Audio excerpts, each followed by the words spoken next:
Today's talk is on the Aeneid by Virgil, duty-bound to family, fate, and country. It's an enduring story that we've been following this through time. So it started in 1300 BC with the Trojan War, which is thought to be a real war. And then about 600 years later, Homer writes his Iliad. And you can see here the first point on the map. Troy is over near Istanbul.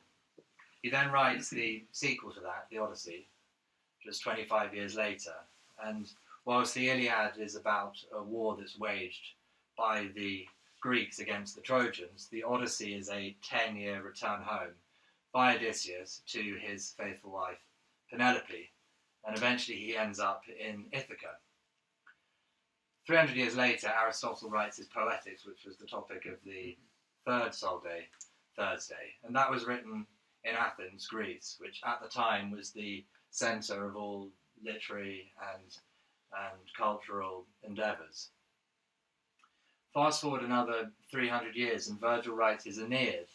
This is significant because whilst the previous books have all been written in Greek, Virgil writes his Aeneid in Latin, and the reason for that is at the same time as us shifting from Istanbul across to Italy, we also have a shift in power from the Greeks to the Romans, and with it the language from Greek to Latin. So Virgil's writing his Aeneid in Latin. He's telling the story of a character called Aeneas who left Troy as it was in its ultimate ruin, and then goes on to found Rome, which is the subject of the Aeneid. So we've got a continual story running through. And in future Soulday Thursdays, we will cover Dante's Divine Comedy, which is written in 1320. That's interesting because it was written in Italian rather than in Latin. And that was around the time of the Italian Renaissance. It influenced many other writers who chose to write in Italian as opposed to in Latin. And in the Divine Comedy, the character there takes the Aeneid with him down into the underworld. So you can see this story continuing. Then we'll move to Paradise Lost, which again is a similar story in terms of a structure, a battle between good and evil, and it's questioning what it means to, what the underworld could be after we die. And then right up to James Joyce's Ulysses. Ulysses is the Latin translation of Odysseus. So it's an enduring story, it's a thread that runs all the way through, and these are some of the most influential books in Western culture. The Roman imagination building on Homeric foundations. So the Iliad written by Homer, the Odyssey written by Homer. In the Iliad, Troy is defeated by the Greeks, and Achilles, who is a Greek, kills Hector, who is a Trojan. It's one of the main moments in the story. And then again, with the Odyssey, Odysseus returns home, and we've got many-mindedness prevails. And the reason why I'm saying that is that whilst Achilles kills Hector because he's the best man, he's the strongest, Odysseus manages to get home not because he's the strongest, but because he's the most resourceful, because he's got ways of getting round his obstacles, which is partly why in today's reading Odysseus is often seen as an anti-hero. He's not trusted because he's a trickster. And in the opening line of the Aeneid, we've got, I sing of arms and of a man. And the arms is a reference to Troy being defeated by the Greeks, so the Iliad. And of a man is a reference to Odysseus in the Iliad. So quite clearly, right from the outset, Virgil is saying, I'm building on that which has come before, and I owe a debt to Homer. I'm paying homage to Homer. And Aeneas is picking up the Trojan mantle from Hector, who has died. You expect the Trojans to descend into nothingness, but Aeneas has survived, and he will then go on to found Rome. And some people say that whilst the Iliad and the Odysseus and the Odyssey are the primary text, the greatest epics, because Aeneas is founding the whole of Rome as opposed to getting home to seeing his family or defeating Hector, it's more superior in content than the Iliad and the Odyssey. So we've said that Aeneas will build Rome, and it's about a sense of public duty. So it's him doing something greater than himself rather than just for what he wants. And in terms of the history around the story, it's interesting to note that the Romans enslaved many Greeks and employed them as teachers. So even though Rome had sort of conquered the Greeks and was founding its new empire, they took lots of the Greek teachers and said, "Can you teach my children?" And that's partly why Homer has continued to this day. And it's also partly, and we'll mention it again later, it's also partly because the Romans believed in assimilating culture. So when they took a place, they didn't decimate everything that was involved with that place. They would bring it into their own way of being. And Horace notes on this idea of the Greeks then teaching the Romans by saying Greece has conquered her rude conqueror. Summary of the Aeneid for anyone who doesn't know the story. So it starts with fate, with the idea that Aeneas must be the father of Rome. He has no choice in that matter. And despite that, he's spending time with Dido, who's the queen of Carthage. And the Carthaginians, looking at history as opposed to the story, were at war with the Italians. So it was quite wrong for Aeneas to be dallying about with Dido. So he gets this sense of civic duty, this feeling like he has to go, and he abandons Dido. Dido is not best pleased. She takes her own life. And then for Aeneas to found Rome, he has to pass into the underworld to get to Italy. And he returns through the Gate of Dreams as a Roman. We'll go back to why it's relevant that he goes through the Gate of Dreams. So pious Aeneas is fated to marry a lady called Lavinia, but the trouble is that she is already with a guy called Turnus, and she is his fiancée. So you can imagine he's not best pleased. A battle ensues, and ultimately Aeneas kills Turnus. I don't know whether it's Turnus or Turnus, or I'm not too sure, but that's a broad brush story of how the Aeneid unfolds. Some of the themes that we see piety, this duty to state and country. We see conflict coming up over and over, empire with Rome, fate and obeying it, and betrayal, huge betrayal, a shocking betrayal. The rumour, if we heard something like this happening today, would be outstanding. Aeneas and Virgil redefining a story. Virgil is a storyteller, and he knows that stories can paint pictures how they wish to paint them. And he recognises that the haters see Aeneas as someone who fled Troy as it was collapsing. He wasn't there fighting to the bitter end. And so, in Roman culture at the time of Virgil writing, there was a view that shared by Turnus, one of the characters in the book, that I'll dispatch this Trojan traitor. His mother won't be lurking near in swirls of empty mist to cover his retreat in an unmanly cloud. And that's referencing a moment in the Iliad where Diomedes is fighting with Aeneas, and it's clear that Aeneas is going to lose. So his mother, Aphrodite, I believe, comes down and takes him away. So he's seen as a coward, really, in an earlier story. But then Virgil arrives, and he's writing this book for, well, not strictly for, but partly for Emperor Augustus, Octavian, Caesar Augustus. And it's about setting a rubric for Roman culture that would follow. And there was a myth at the time, whether or not it's true remains to be seen, that Octavian Augustus is a direct descendant of Aeneas, which is partly why he's now redefining the way that Aeneas is seen and saying, actually, he's pious Aeneas, who must be the father of Rome. He's dutiful. Okay, he might have left, but he left because he was fated to greatness. your son will wage war in Italy and give them walls and customs. This was the idea that he will go on and take the Roman Empire right up eventually to, Hadrian, taking it to Hadrian's Wall. And it's interesting to note that Aeneas comes before Aeneas. And that's an idea that you see all the way through the Iliad and also the Odyssey, where you get the word describing the character just before the character. And it's saying that they're essentially like this. You could be like mischievous Oliver traits, might be a way that I was described at school. But he was never described as pious in the Iliad or the Odyssey. And now he's being described as essentially pious. So he's reframing the story. Rome rising from the ashes.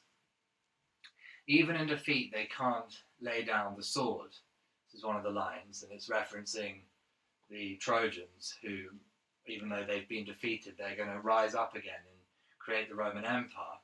The hero wasn't scared by falling. He came back fiercer. Being last means disgrace.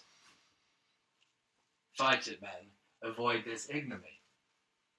And then one more line by Turnus, fortune favours the brave. All of these lines are calls to action. They're Roman optimism, saying it doesn't matter what your circumstances are, you need to go for it. And you can imagine if you've got that underpinning a Roman army, they're going to push themselves to extreme.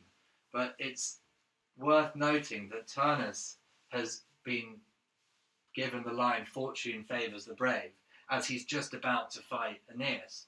But he gets killed by Aeneas. So there's Virgil saying, look, this is what I believe to be true, but the opposite is also true. The Roman optimism, they believe they're fated for good things, like Aeneas, who's going to rise from the ashes. They have a cyclical view of history. So with the Greek imagination, there was generally a view that it all descends into chaos. First of all, you've got Troy that gets defeated by the Greeks. And then you've got Odysseus who's on his way home and his household has collapsed whilst he hasn't been there to keep things in check. Whereas with the Romans, they said, okay, look, you can collapse, but you'll come back up again. And it then creates the feeling that there's always hope. A golden era can return. And as mentioned previously, they're cultural assimilators. Diomedes says a line where he goes, both men excelled in bravery and skill in battle, Aeneas in piety. And here, Diomedes is talking about Hector in relation to Aeneas. And when you're reading the Iliad, it's quite clear that Aeneas is not as great as Hector. Hector's the brave one who goes and fights Achilles even though he knows he's going to lose. But here, Diomedes is saying, well, wait, we forgot about the piety, we forgot about how dedicated Aeneas is to founding Rome. Once more, Aeneas is not named as pious in Homer's epics. Roman piety through impiety.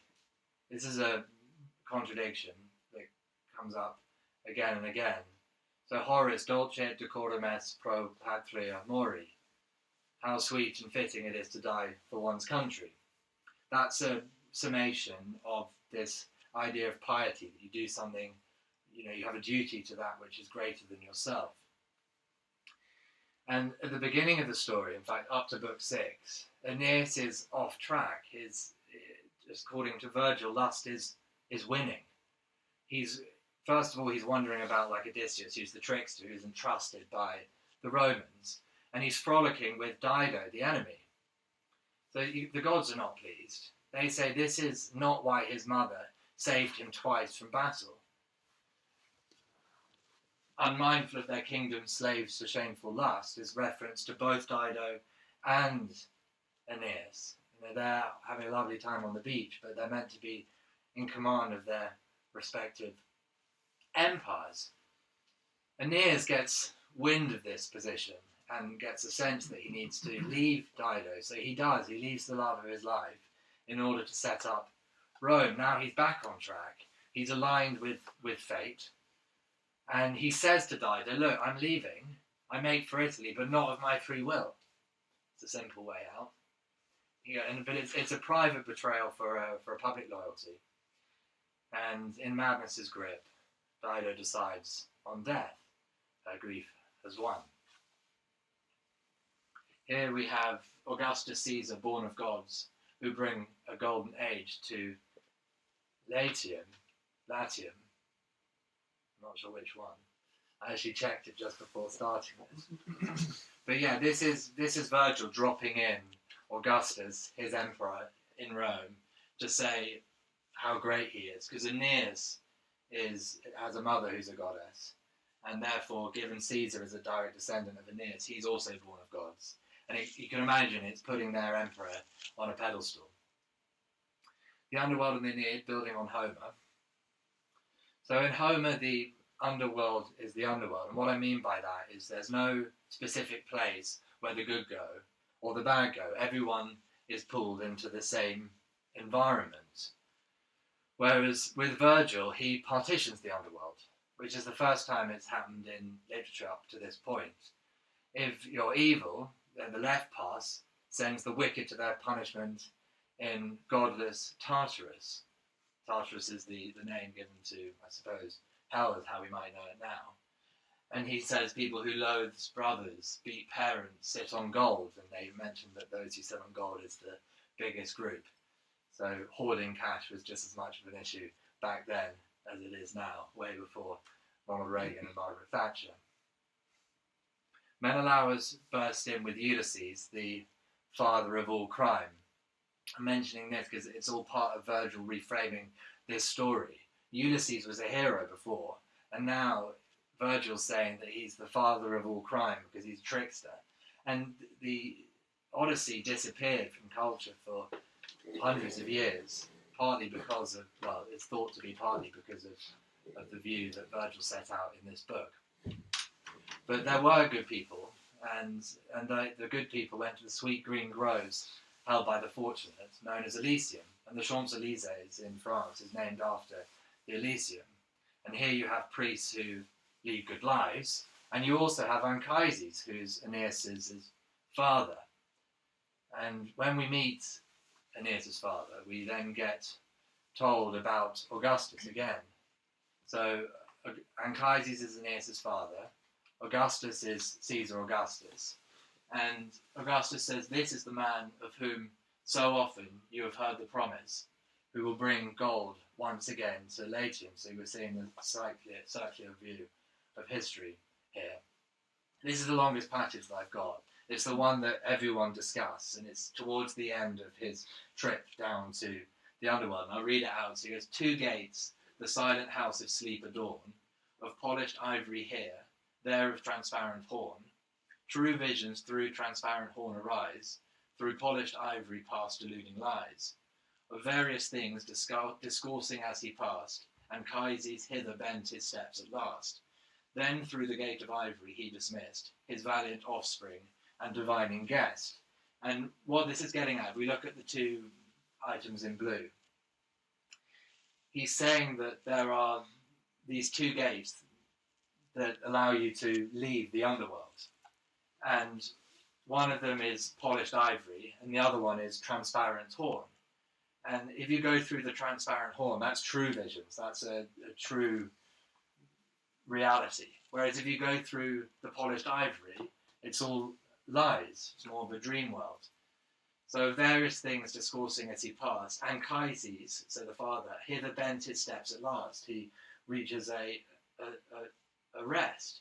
And then through the gates of ivory, ivory being the one with the deluding lies, he dismissed his valiant offspring, Aeneas, and divining guest. So it's quite extraordinary that he said his son Aeneas goes through the gate of lies.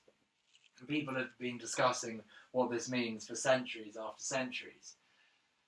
And to me, if we take the first line, you know, he's said that there are true visions, and he's also said that there are deluding lies. So that makes it clear to me that Virgil believes in truth. If he's made the distinction that there is either or, you can get truth. But at the same time, if he sent his main characters, protagonists, back through the ivory past, then to me it's Virgil acknowledging that a story is a story. Yes, he thinks that he wants to say that Augustus is the man of whom you've heard, but he's writing a book, and he doesn't want people to feel like he believes that this is gospel truth. So he's I can't quite get the words, but that's what he's trying to say. And finally, so Aeneas goes in a Trojan, he comes out a Roman, and the reason for that is that he comes out with this new sense of purpose that he's going to be the founder of Rome. So Virgil's idea is a precursor to more modern themes. This is the penultimate slide. So Aeneas learns in the underworld of souls that have another life. And this sort of baffles him. And the reason why there are souls is that they're going up to participate in the building of the great Roman Empire. Of course, this is Virgil being true to Augustus's vision. But there is also an interpretation that this reveals Virgil's pantheistic worldview. And pantheism is the idea that God is in everything and everything is in God. There's no separation between God and the universe. And as a result, nothing can ever be destroyed because it all continues. So you can imagine, if you take a pantheistic worldview, the soul never truly disappears into the underworld. It all comes back. It all remains as part of the totality. And this idea was made more clear by Spinoza and the Romantic poets, who were pantheists. They loved nature. Another line, at this they set to work at once, splitting up the tasks. This one jumped out at me because I thought about the division of labour. Now, I'd first read about it with Adam Smith, and he's certainly the man who is famous for this idea, but it was already written about 2,000 years ago in the Aeneid. And then finally, my cruel son, you left me. Is this the comfort you kept for my old age? And she's referencing her son who died in battle, and he's got this decision to make. Do I go and fight for Rome, or do I go, or in that stage he's fighting for the Trojans, or do I look after my mother who needs my help? And he chooses Rome. And here we've got family versus country, like which duty is more important. And I'm linking it now to Jean-Paul Sartre. He has a story where he talks about a man who's a French man who's trying to decide whether or not to fight for the French resistance against the Nazis. And on the one hand, he can go and have a small impact with a big problem, or he can stay at home and look after his mother and have a big impact on one individual. So you've got almost like an identical problem to that which is set out by Virgil in the Aeneid. And Sartre, when he brings it up, he's saying if you try and apply Christian ethics, love thy neighbour and be pious in a individual sense, you don't find an answer. Similarly, he talks about Kantian ethics, which I don't know well enough to describe here, but you can't find an answer through that. He doesn't say, well, what would Virgil think on this matter? He could have. But ultimately, Sartre says you have to trust your instincts. And that's one of the main points in existentialism, is you can't find a rigid system by which to live your life. You live your life, and through that, you discover what you at least see as being good and just and beautiful. Closing thoughts. Virgil wants to build on Homer's legacy. He's made that clear from the first line. And he tells this story of Rome rising out of a fall, the fall of Troy, that you have a descent, and out of the descent you come up out of the ashes. He develops a more complex underworld to introduce Elysium that rewards the good.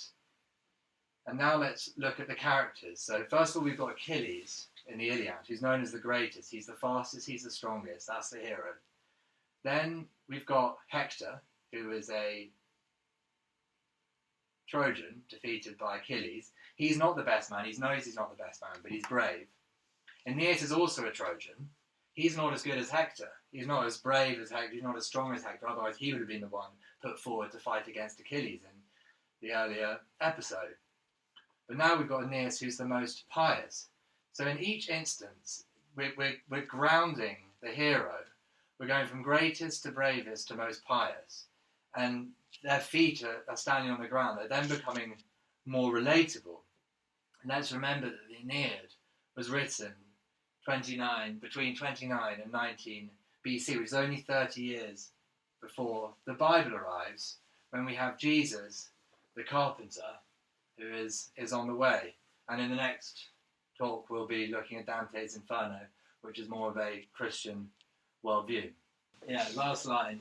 I just like this line. Rumour, swiftest of all evils, she thrives on speed and gains strength as she goes. As a storyteller, Virgil here again is understanding that the truth that we hold on to is not necessarily the truth, but it doesn't mean that we shouldn't have a crack at it.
The way I've thought to do it is to have 3 moments in the story that we can discuss.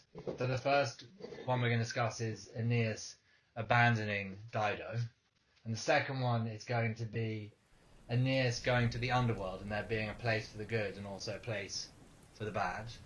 And then the third thing we're going to discuss is when the son chooses to fight for Rome rather than to look after his mother. And then actually the fourth one is we're going to have when Aeneas gets to take Lavinus, who is Turnus's fiance. Can I ask something? Yeah. How different is like point 3 and point 1 from an existentialist understanding? Like, I do think they fit into the same category, no? I agree. I think there are... Because I wanted also to discuss cultural assimilation, for instance. Yeah, so what, are you saying that we should maybe move the underworld to... Well, 1, 3 and 4, choosing one thing over another, they're all existentialists. You saying we should move the underworld to a different place? I'm happy with the underworld. But, yeah, maybe that's... Okay, we'll start with the underworld. We're Exactly, going to start with the great. underworld. Perfect. But the reason why I chose the other path, BTW, even though I do agree that thematically it makes more sense like this, is I'm following the structure of the story. But we're also following Victor's... Yeah, I know, but we swapped it around. We've swapped it around. Okay, so we're gonna start with Aeneas going to the underworld, and to frame it in the previous discussions about the Iliad, when you go down into the underworld, everyone is in the same place. It doesn't make a difference whether you're good, bad, or otherwise. You endure the same fate, except you get to whether or not it's pleasant is based on the life that you've lived. Whether you've been glorious as you go into death. Whereas when Aeneas arrives in the underworld, there's the Elysium, and then there's also Tartarus. Exactly. And so the question I'm putting out there which is the same question we were asking when we were listening to the Iliad, is what does that mean for us if we were Roman as opposed to being Greek? How does that structure change the way that we live our lives? So the thing I was thinking when you were talking about that and how Virgil was actually making this difference, I was just thinking how this relates to a different way of understanding society in a more maybe, and I can be completely wrong, please you correct me, like in a more vertical way, rather than the Greeks having a more horizontal and more fair society. I don't know if I'm wrong. You know my point? Well, you think that because everyone goes to the same underworld, that therefore it's a more equal society. Yeah, somehow. More equal by what measure? More horizontal, I would By say. what measure? What do you mean? Well, equal by virtue, or equal by wealth, or equal by status? By status, I guess. By status. I don't know. I mean, potentially. I mean, I see it more that it's the trouble with not having a difference between Elysium and Tartarus is that as you're acting out your life, there's no incentive to behave in a particular way outside of glory or your memories. Whereas if you're thinking, actually, if I do this bad deed, I'm going to go and spend the rest of my existence in Tartarus, it makes you hesitate. But why is that any different? You're still doing it not because the act is good itself. You're still doing it for a reason that's selfish, whether it's glory or you get a better afterlife or whatever it is. Doing what? Being good or bad. You're not doing an act purely because it's good. You're doing it for the reward that you're going to get. Yeah. Well, you'd rather have it just as intrinsic. Yeah. Can I check my understanding on the first one? Briefly. Yeah. Because you said in the first one it's not partitioned. Yes. My experience once I'm in there is based on the life I've led. If I'm a good chap, then I have a better time. If I'm a bad chap, I have a bad time. No, the first one, it's the experience you have. It's all this going to be the same world. The same mountains. But if you're bad, you're getting tortured, or we just like... No, it's more that if you're bad, it's more like, let's say, Agamemnon, his wife with a new lover kills him. So he has to spend the rest of his life feeling like his wife has betrayed him. in the underworld. So it's more the memories that you have to live with. So it's actually But the one who does the deed, so the man who kills him, doesn't then go to a different place. They're both hanging out in the same room. He still gets to sleep with the wife, and Well, I don't know whether they're having sex in the underworld, but they're certainly. Everyone has to sit watch in the it. same I room. remember that's the reverse, isn't it? Yeah, they all have to be Double together. punishment, yeah. But isn't it Double like punishment. relating to our, like, you know, a Christian tradition, where unfortunately our underworld life is much more important than our, like, proper life? So maybe, Well, you think that's what this is doing? yeah, really, He's moving in that direction. yeah, definitely. Certainly gives you a reason to want to be good if you're going to get into characters if you're bad, doesn't it? More of an incentive, I think. Yeah, which is like, you know, the foundation of like the Christian Yeah. tradition, isn't it? Yeah, definitely. The fact that you have to behave in this life so you can get, Yeah, yeah. you know, like You don't see a it from, rewarding underlife, which maybe wasn't like that before for the Greeks. I think it's related to that, like that sort of sense of spirituality, but I do think it's related without knowing at all, like to a sense of political organization of the society.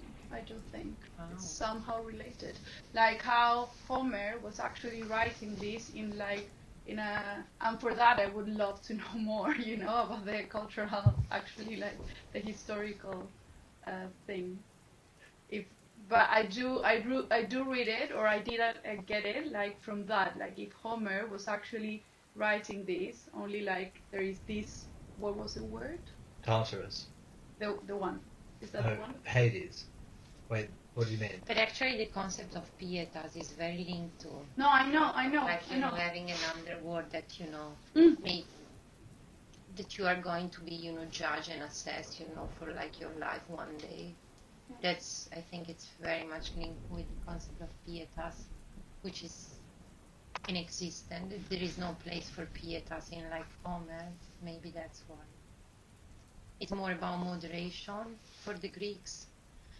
They don't even, you said that Odysseus is an hero for like in the Odyssey, and I disagree because like for the Greeks, like I mean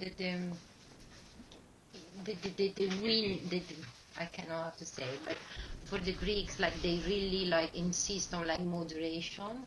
So for them, like being moderated in your life was like the most that you could achieve, which is completely different for like the Latin culture, I think. So you don't think Odysseus would have been celebrated as a hero when that No, book it's came not out? celebrated as a hero at all. Even when it was released? It is more like, you know, when you overcame, when you like, when you were not moderated anymore, when you cheated, when you were led by your passions, you did wrong. That's why you got punished. So he stayed like 10 years without like, you know, get back home and like, you know, overcoming all like dangers and stuff. So yeah, I think it's about that.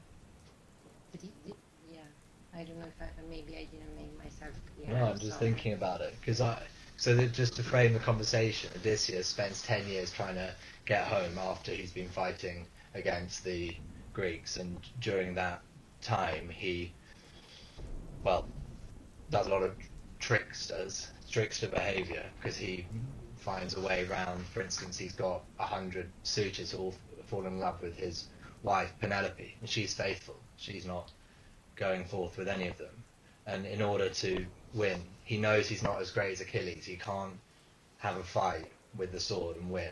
So he decides to trick them by taking away all of their weapons and locking the doors. So it's essentially an unfair fight. And some people look at the story, as you're saying, and say that, you know, he's not a hero because he was excessive, especially towards women in the 10 years before he gets home. He spends loads of time with, who is it? With Circe, yeah, which he really shouldn't have been doing.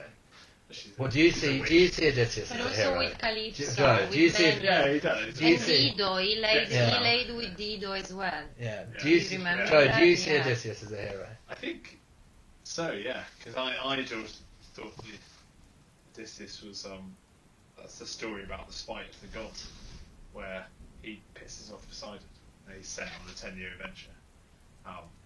Because of that, because he's annoyed with the gods, is kind of the opposite of Aeneid, where fate is on Aeneas' side, and Odysseus is conspiring against him, and he is the kind of human brain and cunning fighting against the spite of the gods. So I'd always thought, yeah, he's sort of representing rationality and cunning rather than this sort of trickster. It's different, and then, I think you've got to be careful about interposing modern or like non-ancient things in terms of morals on that wouldn't have his dalliance with Circe wouldn't have necessarily made him not a hero, because in that time piety and things were seen as something that women had to do. So Penelope is the epitome of the faithful wife, and he's this sort of caravan who can go around and look about. But that's not viewed that negatively back then. That's like. I think you're right. It come the time of Virgil, it's definitely viewed more negatively, and actually that was Augustus' whole thing, was about piety and honour and duty over, and so that's when the Romans are more. He brings in this sort of age of moderation and non-excess, where and it's all a reaction to what they thought was the golden era before, and that all the civil war that predated the Aeneid was going around at the time just before the Iliad was written with Augustus fighting Mark Antony and all that stuff. It was all a sense that it was slipping into chaos and sort of Greek, always associated with the Greek culture, sort of chaos and effeminacy. And so they need to bring it back and make it more about being pious and dutiful. And it looks very nicely to the underworld at that stage. Yeah. You see what I mean? Yeah. Do good things, get a good afterlife. It's The old just about version was like, have a bit of a life, do whatever you like. If you die during it, then it doesn't really matter that much. To some degree, you end And up it's in just about what good is in the sense of Yeah. in Roman time is not like different. Yeah. So I have Christian. this question, which is related to what you're saying, I guess, and what you also mentioned. It's like this, if you could explain a bit more about this part of cultural assimilation. I think it's somehow related, no?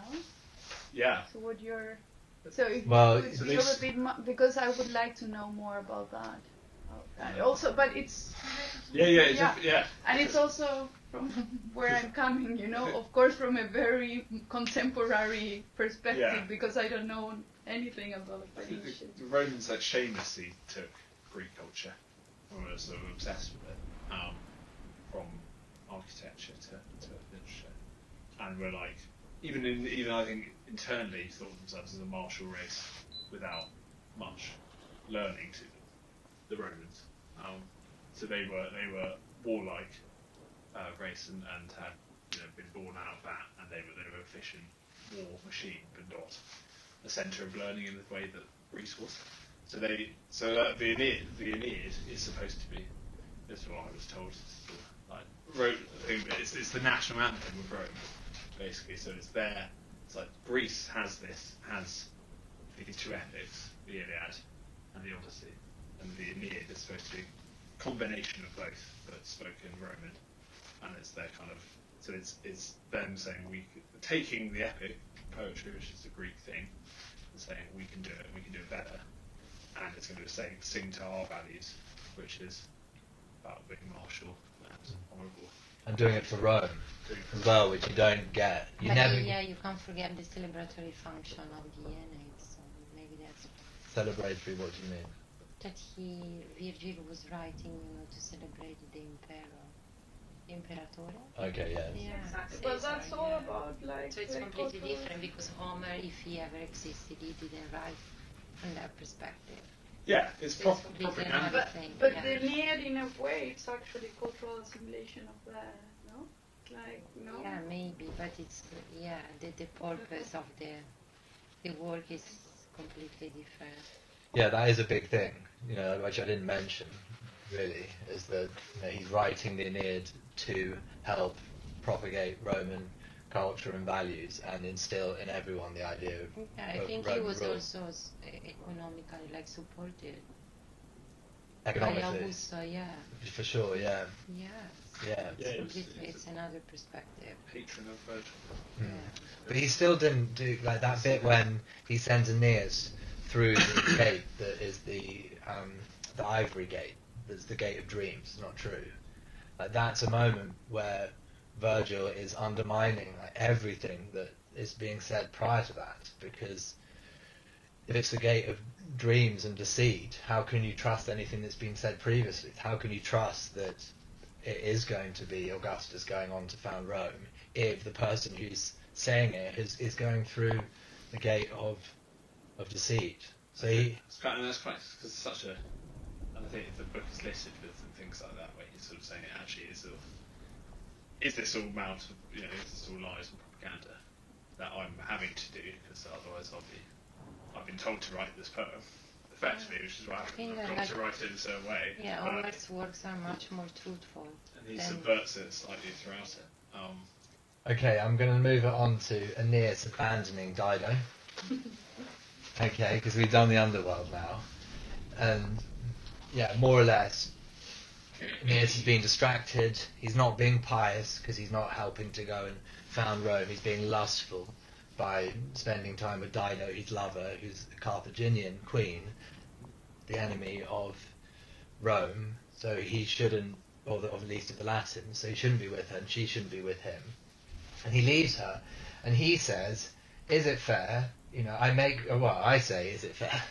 He says, he says, "I make for Italy, but not of my free will."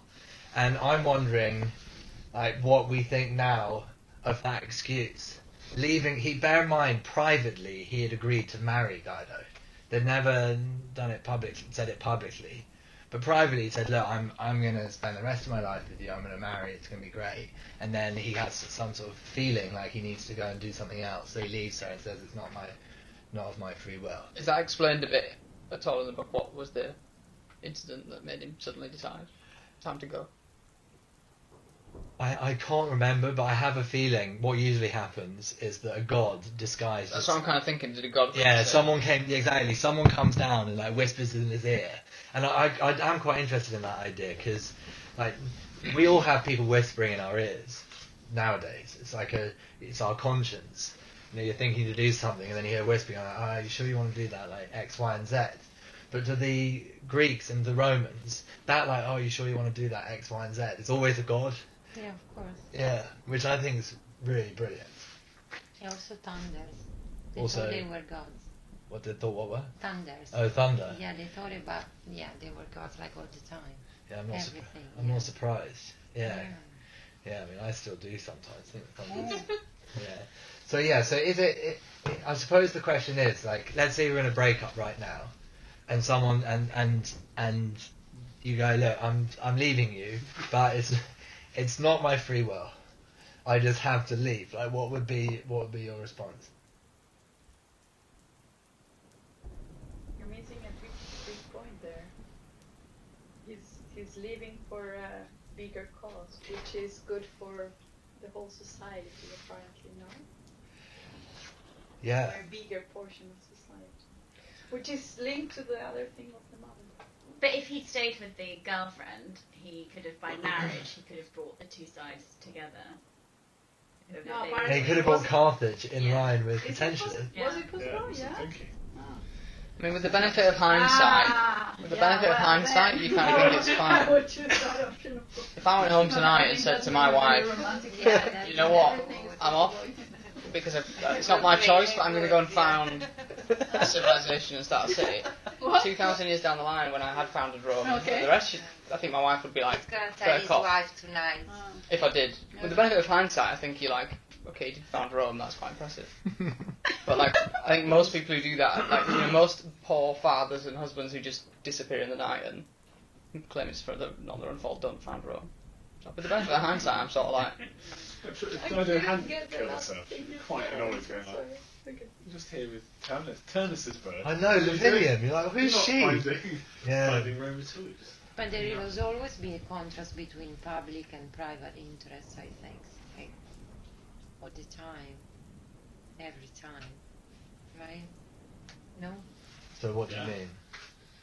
That it's just, It just is what it is. yeah. Yeah, Prioritize but he just says It's it's the just, public. He just says, oh, it's the public interest. It's So it's just like, a truth, a general truth. It's always I guess we still value that in the same way today. There's plenty of stories from drastic things like the Second World War, but even now, even things like when pandemics hit, or even people's jobs, often they leave their family to go and do some noble cause. It might be like being a doctor and going fighting Ebola, or Obama choosing to spend more time working to be a good president than with his family. Still the same thing. It's just that I guess we value now fighting Ebola or being a good president. But back then, probably the noblest thing you could possibly do was found Rome. So it's probably the same, exact same thing. It's just... yeah, well, especially the president one would be really linked to the idea of piety, because he's helping build the American state. But then again, how altruistic or like selfish a decision like that is, because still it's about your personal, Exactly, that's what I fame and agree. power I and agree. stuff My like that, thoughts right? that I'm gonna be with you forever or whatever. Like, But that's where he also, went was wrong. he really Should doing not it like praise. for like history, or was he doing it for himself, like that he wanted to be the founder of Rome and he thought he was meant to do that and blah blah blah. You So can go maybe anywhere. he was, You can go- he was that's a selfish, the altruism call thing there as a whole. again You can go eventually, anywhere. definitely. right? You could say even maybe somebody he who was does- he was you could really say in even love somebody with who does the Dido most at the altruistic end thing of I'm in the more world naive is, and I tend to think that he did it for. Was he naive? Not at all. No, I'm naive. Are you? That's I tend to that's the think that argument he with- actually did it for the public interest. That's the argument with any altruism, though, that you can have. Even somebody who does the most altruistic thing you could possibly think of, like lays down their life to help somebody and knows that no one will ever find out. In that moment, they're doing it for selfish reasons. That's very important. Their That's cost-benefit correct, analysis internally is still tipped in their favour. They're doing what suits them. They're just a bit fucked up with how their scales work. But he probably didn't even know himself. I bet he was torn. I bet he was thinking, I'm having a great time with Dido, Yeah. and like maybe I should What be. if I've just gone mad? Yeah, maybe I should be building like a partnership between Latinium and Carthage. Or maybe the alternatively, because you're putting your perspective on the relationship there to some degree, right? I mean, you might have been thinking that I'll do anything to get out of this, so Yeah. you might have hated it. You might have been like, just doing my head in. Like, I want to go and do something different. Yeah. This is just a good excuse. I mean, What did Dido say immediately before that? What did Dido She's say? like, can you do the dishes in this? Yeah, no. I leave with my so what about this marriage thing then? I've got to go. Heard enough. Yeah. Or he agreed to the marriage and then Yeah. she asked for something. He's like, whoa. Already said marriage. Yeah. Yeah, it's probably after he'd found Rome and stuff, they're like, God, you did a fucking great job there, but there's a bit of a black spot on your record where you left your wife. And he goes, I did that for a good reason. Yeah. I had a calling. I knew this was going to happen. Got the image of him in a future job interview in Yeah. CV, founded Yeah. Rome, did Yeah. break up with. Yeah. You're like, ooh. Yeah. The next question is, like, should Dido kill herself? No. No. gosh, that's No. a tough question. Yeah, but to me it's the next one. Obviously, Should she? Who said yes? But everybody saying that she didn't kill herself because of that. The honourable so thing I to want do is hear kill yourself. that. Yeah. it's the right Elena response. says that it's No, not she because She didn't. doesn't kill She Yeah. killed She never herself loved eventually because she betrayed her dead husband. She felt like Before no. war, She no. betrayed her dead husband with Aeneas. Yeah. So she felt so guilty about it. Yeah, it's more complicated. Of course, It's just because So he it's left, because of right? that. If he He's gone. wouldn't have, but she eventually killed herself because she betrayed the memory And she of her betrayed dead Carthage, husband, so- Sicheo. Yeah. Yeah. so I was maybe putting too much emphasis on, Yeah. which is a classic.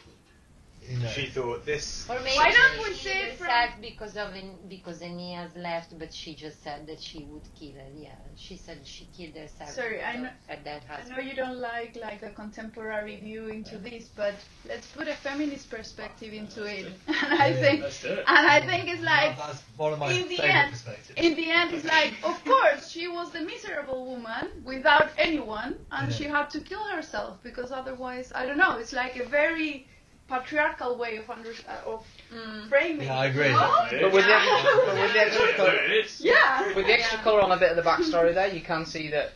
I mean, she got with one of her sworn enemies and betrayed her husband's thing. She must have thought this is true. The only way I do that is because this is the real deal. It's much more that. And then he left, and she thought, I'm such, not because of him really, but like, I'm such a fool because to betray my husband and my culture. Yeah, all the Yeah, and then be wrong. Then be left. And then be wrong about it. Exactly. all the Carthaginians Yeah. were like, what have you been doing shacking out with Aeneas? Yeah. And they're like, he's our sworn enemy. Yeah, but- And she's like, well, it's true love, so that's why I'm doing it. And Yeah. they're all like, is it? And then he disappears. It's a public duty thing. It's like You're right, she clown. betrayed public duty. But would it have So when she dies, what do the Carthaginians think then? Probably not in the literature.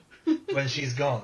Probably not in the literature. No, but I mean, you don't. It is they do pick the women to be the ones who kill themselves. don't Also, they? Yeah, she they died do. in such a tragic way. How does she? How did she die? She killed herself on the pira, she put, like that. Self-immolation. Oh, she burnt herself. Yeah, not actually. I think she just like, stabbed herself, but on the, she had like built a pira, like with all these like, wood Okay. stuff, like when, that like in Greeks, they usually like burn people. How do Yeah. you say, cremate? Yeah. Yeah. She's a good at Yeah. that. I guess so. So she killed herself on that, ready like, to be cremated. Yeah, it's In like a very- public. So she put It's herself. very dramatic. Oh I my mean, that part of the Aeneid is very dramatic. But then that's almost to say like, if it's a public thing, is it? That it's, Yeah, of course, in front of That's all, almost like a, all look, her I was so wrong. servants and stuff like that. this is yeah. my punishment for being so Yeah. wrong. To have Yeah. betrayed the popular. Okay, so she's that's interesting. It's almost- That's It's saying very much a symbolic there. Yeah, It's symbolic. not like It's like about, like, atoning for my mistake. romance, so. It's not really an at all. apology. Almost, But yeah. then you have suicide in like Christian theology, which is deemed to be a sin, because all life is sacred. So presumably, whenever they were coming up with the idea of the Bible, they must have thought about Dido's story and gone, no, like we don't accept her killing herself under any circumstances. She shouldn't have done it. In fact, Dante in the Divina Commedia, he plays Dido in the hell and not in the limbo, with like all like suicidal people, because many people that like kill themselves are placed like in a kind of like limbo, like a middle way between like paradise and hell. But he put Dido in the hell because of her like luxurious, like lush, have like like betraying her husband and then like laying with Ulysses and then laying with Aeneas. God, she's had a rough one, hasn't she?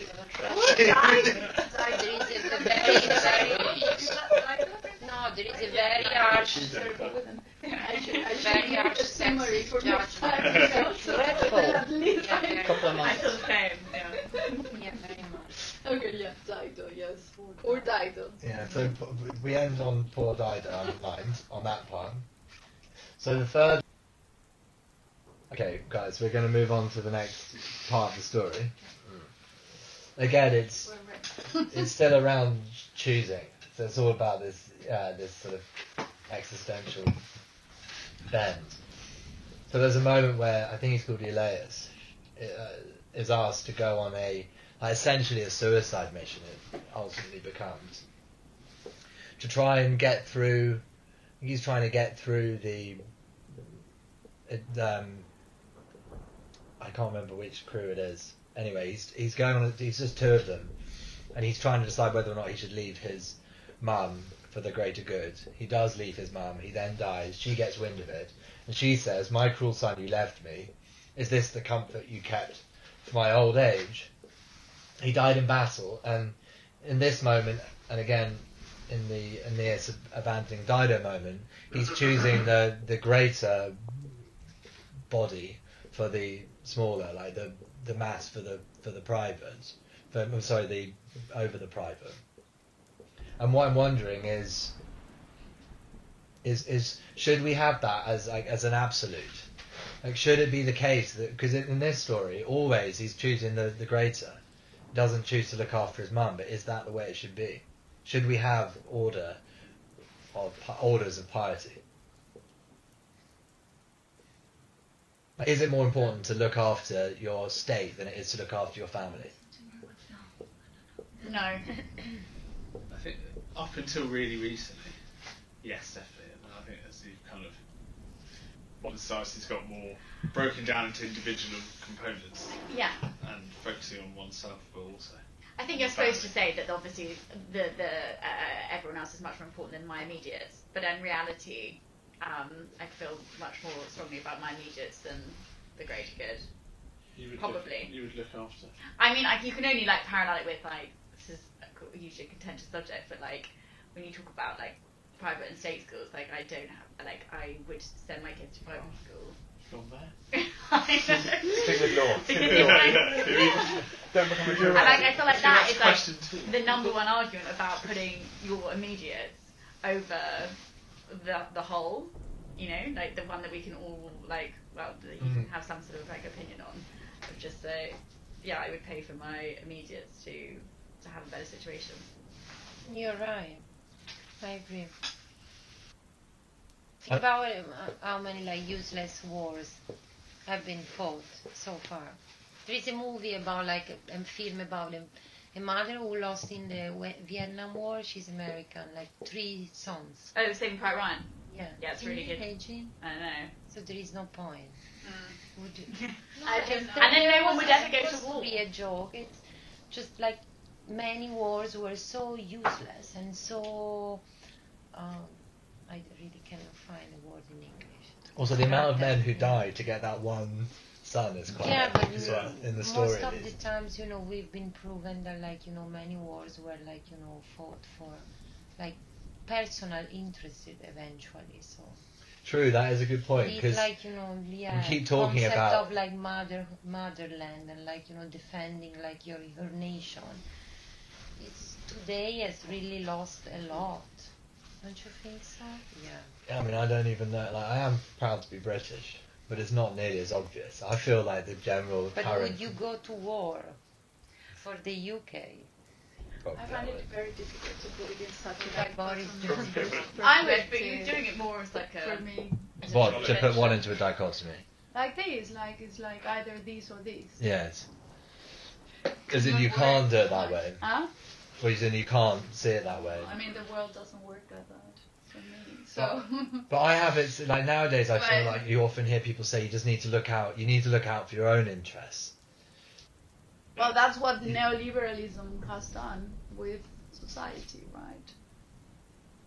I think that's why. You think it's neoliberalism. I think it's super related to that. Yeah. And you need to, like, it's personal freedom and personal choice above the collectivism of. But of course, we can disagree, and we can agree to disagree. Of course, I'm not thinking that we need to be like. Yeah, I agree completely with that. And Yeah. like, So I do think Instagram it's culture super now is related about to self-love and looking after your own happiness. I also think it's important as well. Because Well, you need it's to, not- but it's yeah, become more yeah. But I think it's right. Like you can't actually, it's when the dichotomy or the division is made, it's partly for the sake of having a conversation, but fundamentally, there's always going to be both in play. In any relationship, you can have it in like a romantic relationship. There's the unit, which is the two, and then there's also the two individuals, the one and the one. And should you be acting for your own interests, or should you be acting for the other person, or even for the unit as a whole? I guess sustainability is an interesting argument on that because it ties into the whole Instagram culture and stuff, but lots of big fashion around doing things that are sustainable, or doing sustainable practices, which you might promote or you might not, but that would be something that is not going to benefit you whatsoever, but Yeah. is for the good of whatever, you, your family, the world, whoever. Yeah, because that's even beyond a state. That's then giving the planet a statehood. Yeah. Planetary piety. You obviously, it's not an absolute. You obviously have to care about the bigger picture, otherwise we're all going to descend into like madness. Like you need to give a shit about the external, but I don't think it's like there's not an absolute of like whether you one or the other every time, case by case basis. Yeah, well that's Yeah. what. Yeah, it's just like varying degrees. Like if it's like your husband or wife, then you'd probably give like a hell of a lot, but still not everything. And then if your family. Like Not if, in Dido's if situation. one of your siblings lost their job and never worked again the rest of their life, would you give them 50% of your salary? Like you probably wouldn't. And it goes in varying degrees, and before you know it, you've got your own your county or your country, and then you've got Europe, and then before you know it, like even the amount of money we spent tonight on booze could go an extremely long way to small families in other countries and stuff. But it feels so far away, and it feels that degree of separation that yes, if they're in the room, we'd probably be like, "Fuck, I need to help you," but we're like, Let's have another glass of wine. You don't see it. It doesn't exist, right? exactly, No. yeah. Yeah, I think I do agree that ultimately it comes down to circumstances. It's an individual decision. But I got really obsessed with the existentialist angle, which comes before neoliberalism, which was more about like living your truest destiny, not what you're told to do, but what you ought to do for yourself. So, that some say you need to get a job, you need to have children, you need to get married. But the existentialist says, well, why do you have to do any of those things? Like, what about X, Y, and Z? The thing that affects, the reason why I'm like quite sort of uncomfortable with that is you get so into it, you're never doing anything for the sake of it being good. You're just doing it for the sake of it being like an existence, your deepest destiny. Whereas at least with the Romans, they had piety as a good, so that's why those existential decisions were being made. Whereas in more modern existentialism and later becoming neoliberal economics, there isn't really like a good outside of maximizing your own utility. Which is pretty basic, like maximizing your own utility. There are no like levels within that. And where did the Sartre instincts come from? Why did he say that? Well, why did he say it? But also, where does he think like innate instinct comes to? Trust your instincts to make a decision. Well, it's like You can't do that in a vacuum outside of your cultural. Well, exactly. I think that's what he's saying. It's like existentialism is existence. So it doesn't exist outside of existence. It's not a law that you can just like transport to another reality in another universe. It's this one. So that's why he's saying it relies on the instincts, and it's a case by case basis. I know. I think Joe's saying like what you think is got your lost in instincts. the You're last like, oh, what do I just want to do for myself? But those have probably come from my parents and the world I grew up in and stuff. It's probably said, this is a good way to live your life, this isn't a good way, these are good things to do. So when I'm like, oh, I'm just going to do stuff for myself, the things that I think are good for myself and I want to do have probably been shaped by... Yeah, Yeah. if you say, I'm not going to do that No, thing that I'm told probably. to do, They've you're been just shaped. falling into the same Yeah, trap. no, they have, Yeah. they have, but they might be quiet voices. There might be some, Maybe, I mean, most people have the same beliefs as their parents. But the tendency is toward individualism and liberalism, because if you think about how many states are giving up on making the military service mandatory, that's something. I mean, it means that the trend is toward no, I mean the concept of nation is fading away, and over globalization, so we don't feel. Maybe you in Britain, in the UK, I do feel, but we don't feel, that the concept of defending your nation, going to war, to defend your confine. it feels You know what I mean? Yeah. Thought if we, So the tendency is toward more liberalism and individualism. So this idea of collectivism is kind of fading away a bit. yeah. But I wouldn't say so much like that. So now I'm thinking that actually we don't need to see the option of whoever that was as an altruistic option, because I do think that if we think that the Aeneid and Virgil was writing this mandated by I don't know who, this is somehow also creating a discourse, and a discourse of the empire. And so this was the discourse to say, okay, this is the way to do it, because you see what I mean? You're saying it's prescriptive? Like it's a guide. I'm not. No. So what I'm saying is that we are putting this again as like the individual choice was not the altruistic option, and the other one was the altruistic option, right? We're putting this like as we are discussing it, or maybe I'm not getting that right. Yeah. But then we don't need to, or maybe we can go a bit beyond that and say actually that altruistic choice we need to think from where it's coming. It's coming from Virgilio, who is writing this, mandated by Caesar Augustus. I don't remember whom, and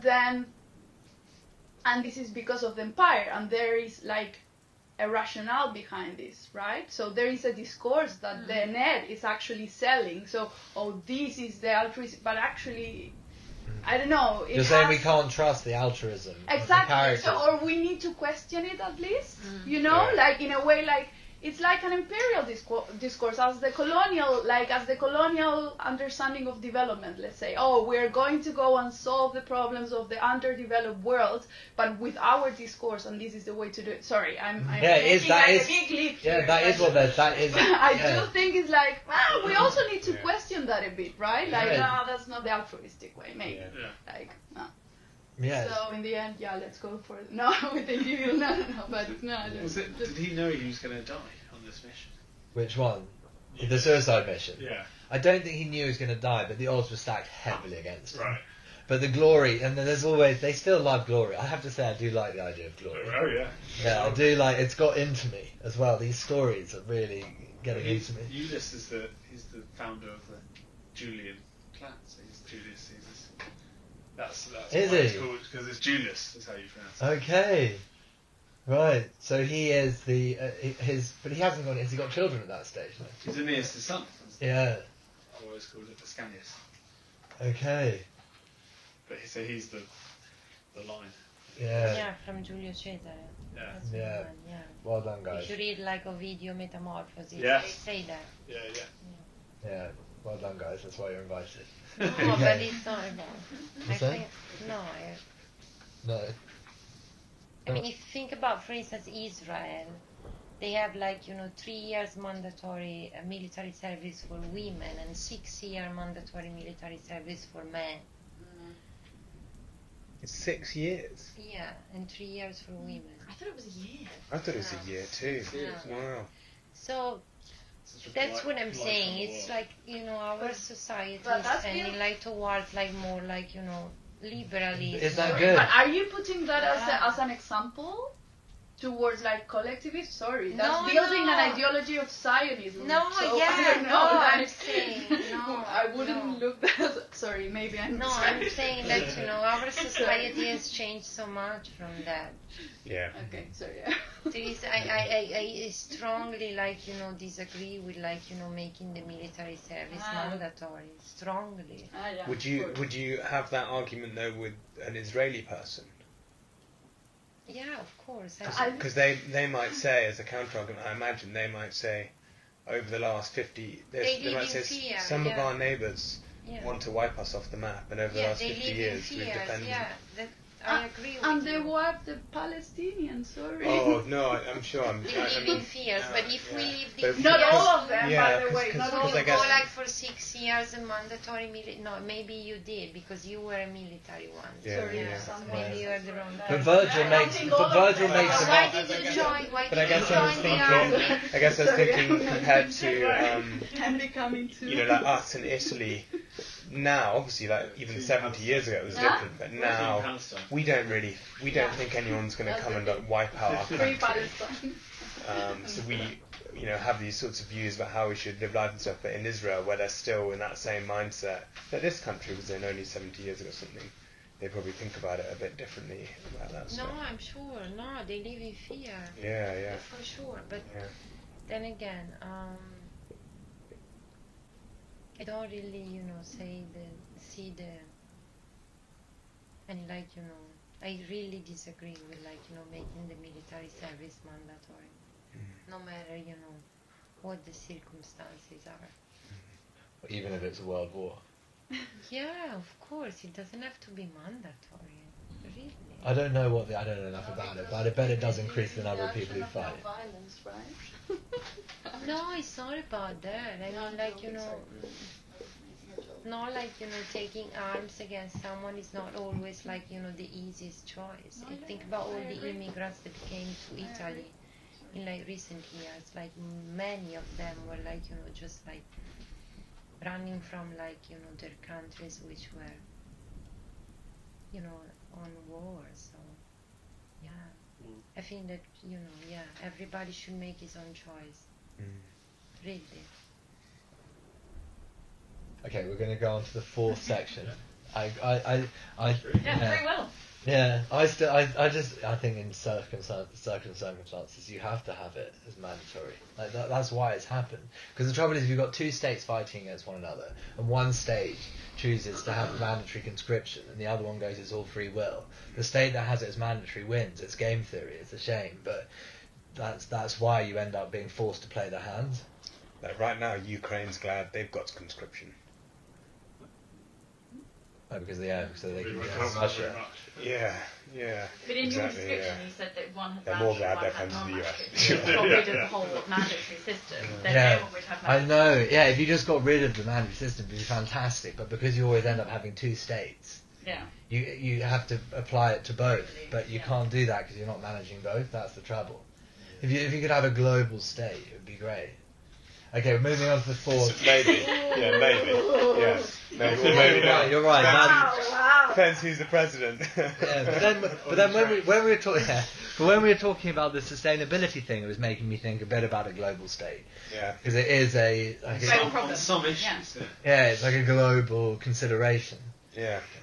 I did always love that scene in Independence Day, when they all go out and they see the ships coming down in China and America and all over. yeah. And everyone's clapping and it's all together.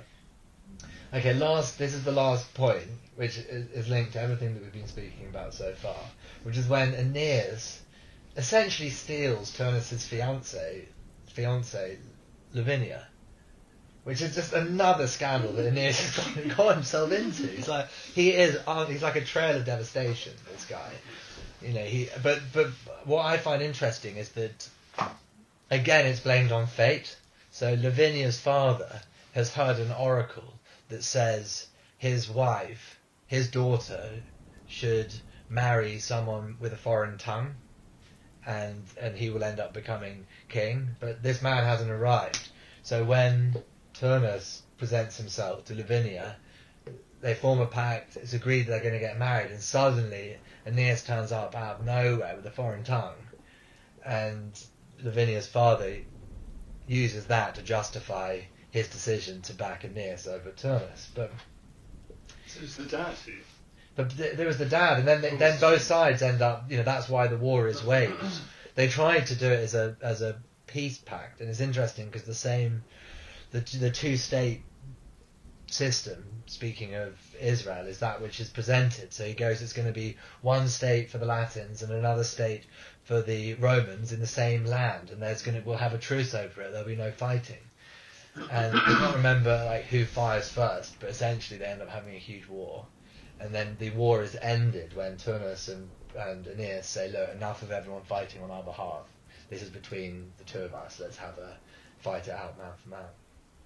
So the question I have is like, I'm not sure what question I have. I was thinking, under what circumstances is it okay to break a promise to leave your fiance? Okay. Because nowadays it's never going to be accepted. Mind you, my father was... No, I think it is encouraged, because before you actually make that, commitment to marriage, you need to be 100% sure. Break it before rather than after. Yeah. Yeah. But this isn't breaking it because you've suddenly realised it's not the person for you. This is a sort of, I have got a duty or something. Yeah. Or do you think this is actually just Well, I think this is just suddenly finding someone better. It's right, I see. Yeah, so this is cool, but he's not as, he's not as brilliant as Aeneas. Yeah. But I do also think it's really interesting that these heroes keep becoming more and more grounded. Human, yeah. Yeah, more approachable. Nowadays they're... I guess to go back to your the feminism argument on it, most of the women in this period of like history and at that time, they're like wives and baby makers. It's not like they're waging campaigns or wars. So for the woman, success looks like being betrothed to the most successful. A successful woman is somebody who pairs off with the most successful guy. So if she gets an opportunity to be betrothed to somebody else who's more successful, it's no different to one of the guys being given a bigger campaign or something. Yeah, Lavinia is very much. She's very much a trophy. Lavinia. She is? Lavinia, yeah, definitely, isn't she? She is a trophy, yeah, for sure. No, she is. Turno and Aeneas, very much. Yeah. It is a good, Poor Lavinia, Yeah, it's a good point because Hector or Achilles, they want to fight the best fighter. What's that, Karen? Can you explain a bit more like the context again, very briefly, because I really. Well, between these two. Yeah. Well, who decided not to? Lavinia and Turnus are both living in Latium or Latium in Italy, which is in western middle Italy near Rome, and they've agreed they're going to get married. Okay. And the father has said, "I'm really cannot wait to welcome you into the family." And then he meets shining Aeneas, pious Aeneas, and he thinks, "Oh, this guy speaks a foreign tongue. I did once hear actually." And he's more successful as yeah, he's more successful. Yeah. He's more successful. He's Okay. from Troy. Yeah. He's part of fallen Troy, and he's coming with saying he's fated to found Rome. So he says, "Sorry, Turnus, but you've got a better offer here." Yeah, so I think they're much more accepting in this story of all of this kind of stuff than we are nowadays. Who decides? I want to understand who decides. Oh, he sees it as a good match, and she. Okay. She's not having much say in the matter. Yeah, exactly. Because why, Eleanor says she's essentially that's why you trophy. say she's a trophy. She's like, whoever Maybe wins. She really wanted to get married to. I mean, like these stories, like these epic stories are not very much like for women. Women usually very much, relegated to like They don't really do well in any stories until the unless last you're a 100 years. goddess. If you're a goddess, maybe. Yeah. But no, otherwise, no. Yeah. There is a lady called Camilla in this story who's a warrior. And she slays so many men. It's kind of extraordinary. There's a whole chapter where she rocks up and she's savage. She's like chopping off people's heads and all Really, sorts. that's pretty new because in the Iliad and the Odyssey there are no female warriors. Exactly, That's pretty new. But Camilla is. And that's... She dies. A noble death. Aeneas She does. I think it might be Aeneas who comes in and is like, after that. Sorry, I ruined women's Yeah. But I was quite shocked when I read the story. Someone said to me recently something about how, because I was saying, oh look, we've got these strong female leads, or at least a strong female lead in the Aeneid, and he had studied classics, and he was saying, yeah, they were happy for her to be that hero, but that wasn't what women were meant to do. But she's not Roman, is she? She wasn't Roman. She's one of Turnus's. Yeah, exactly, yeah. So it's kind of like, it's alright for them, non-Roman women, to be kind of not Okay, yeah. pious and modest. Yeah, but Roman women look after themselves. Yeah. Just pipe down, okay? Yeah.